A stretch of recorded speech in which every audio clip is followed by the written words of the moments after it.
Hello, everyone. It's George from Ireland. Well, thank you for coming back to my channel. This is about early prisoner releases in South Britain. Now, it's not the first time this happened. It's gone on for years. The question is the frequency of it. So there's a Labour government in South Britain. Obviously, there's a Conservative government before. I say South Britain because Northern Ireland, Scotland, Wales, I believe they all manage this separately. The criminal justice is managed severally within the United Kingdom. Something can be a crime in one country, province of the United Kingdom, whatever you wish to call it, but not in another, and so forth. All right. So in between April and October this year, 91 people were freed from prison accidentally. Now, everybody gets out of prison eventually, even those with life sentences without possibility of parole. When they're dying, if it's estimated they got less than 3 months to live, they're usually given benevolent parole. I might say there should be no benevolence for them. Ronnie Cray, Reggie Cray, those notorious gangster twins from East London, they were both released about a month before they died. Of course, it's very tricky trying to estimate how long someone's got to go when he or she's got terminal cancer. So the Ministry of Justice released these figures. So David Lammy is Deputy Prime Minister, but why this is his portfolio is he's also Lord Chancellor and Secretary of State for Justice. That's a very long title. So ultimately, he's in charge of the penitential system. And he says it's systematic of a prison system under horrendous strain, which it is. He said he inherited a crisis from the Conservatives. And there's much truth in that. Now, Labour instituted a controversial policy of early releases. These are deliberate early releases, no mistake, partly because the prisons were filling up. And by human rights law, you can't overfill a cell. And the police might arrest people and there'd be nowhere left to put them. Now, we've been here before. Towards the end of the Blair Brown years, there was a similar situation. These indeterminate sentences, they increased the prison population. Anyway, so Robert Jenrick, he's the shadow Lord Chancellor Secretary for Justice, a Conservative runner-up in the last leadership contest in the Conservative Party. Many Tories see him as the king across the water. And so that when Ken Badenoch is kicked out next year, he will take over. But Perrott had thought. He says this is confusion occasioned by Labour's early release scheme. Now, there may be some truth in that, but they had no alternative. What you going to do? People said, well, you could build like equivalent of Nightingale hospitals. In COVID, they got the army to build these temporary hospitals really fast. Could you do that? Prisons maybe.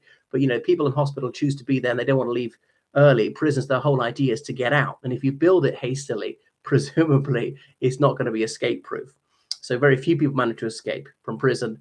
262 prisoners were let out by mistake. That's in both Mid-Britain and South Britain from March 2024 to March 2025. Remember, the first 4 months, that's under the last Conservative government.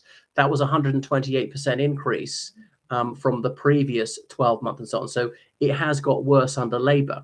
But you'd think the prison service would check very carefully and deep before they let somebody out. Because if you make a mistake, it's not guaranteed you get him back. He might just disappear the system. He might skip the country. He might go on to commit a serious crime like murder. And obviously, it's only those who commit the less severe offences who are eligible for early release. Violent offences and sexual offences not. Now, some sexual offences are very grave, like rape. Some are less serious, like upskirting. And I know it's despicable and so on, but it's not violence. It's not as bad. It is bad. And I'm glad it's a crime. It's a shameful thing to do, but it's not the worst. You know, some sexual assaults, yes, it's revolting, it's disgraceful, but there's a sliding scale. And why should that be considered worse than, say, multi-million-pound fraud? I mean, both are bad. And that's the thing, it's in for a penny, in for a pound. If you're sent to jail for theft, it doesn't really matter whether it was for 100 quid or £1 billion. The sentence won't increase that much. Okay. So a lot of mistakes have been made, but someone has to carry the can for this. Now, of course, there are always going to be screw-ups. I wouldn't expect a Lord Chancellor to resign over a sixpenny matter, but these are not trifling matters. If it was one or two, there are always people early releases. There are always a few escapes and stuff like that. We don't want a revolving door when they have to change the Lord Chancellor several times a day. But it's systemic, as he said, and he took responsibility for it.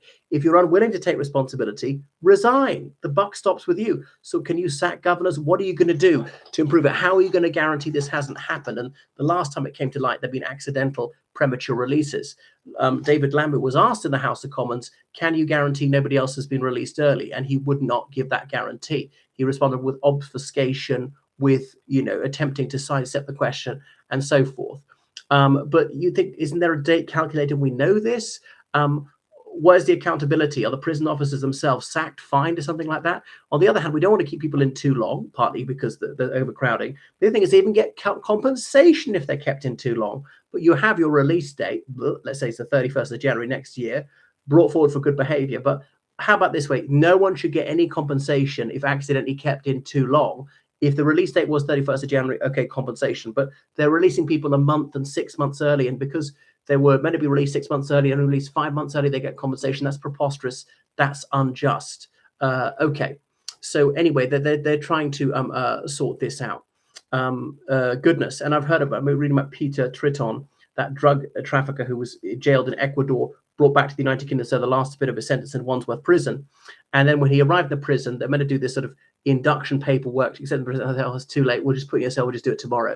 And they did. Well, what's wrong with that? So there is His Majesty's Prison and Probation Service talking about all these screw ups. Okay, so it should not be a partisan issue. Conservatives got it wrong, Labour's got it wrong, and Labour's got it even worse. How are they going to improve it? I know that's for them to happen. So people were usually let out after 50% of their sentence for good behavior, but that's been cut to 40% for many inmates, partly to free up space. Now, I realize that we should have prisons. Some people go to prisons for a very long time, and some people for life without possibility of parole, particularly those who committed premeditated murders, particularly of children, especially their own children, the most heinous crime of all, the most despicable, shameful, revolting, sickening, foul crime. Prisons for dangerous people. For people like who perjure themselves under court, like Chris Huhne, that Liberal Democrat MP, what I would do is I'd bankrupt him. Rather than cost us money, we're going to say, and we'll take away your pension, something like that. And we'll take away your house, and you'd just be reduced to like living on minimum wage. And that would hit him in the pocket. And he'd probably hate that more than going to prison for 12 months or something. Okay, so what to do? So in His Majesty's Prison, Wandsworth, that's the main prison in London, south of the Thames, 2 people were let out by prison in the same week. Okay, someone who committed a sex crime, Hadushu Kabatu, who come to the United Kingdom illegally, he was accidentally let out prematurely from His Majesty's Prison, Chelmsford. That's in the county of Essex. But he was then apprehended and deported. He sexually assaulted a 14-year-old child. That led to huge protests. But the thing is, Mr. Kabatu was guilty of that. All illegal immigrants were not. So we must have guilt by association. Okay, being an illegal immigrant does not equal being a sex criminal. And so don't lump them all together. Don't tar them on the same brush. That's bigoted. A lot of people who are not illegal immigrants do this. We don't say all non-illegal immigrants are wicked or they're all sex criminals, because they're not. So just calm down a bit, be a bit more rational. But I mean, how many more accidental early releases should there be before David Lammy resigns? When is he going to take responsibility? Right. What do you think? Thanks for watching my channel. Make sure you subscribe on Patreon, donate to PayPal, georgecannon79@gmail.com. Goodbye.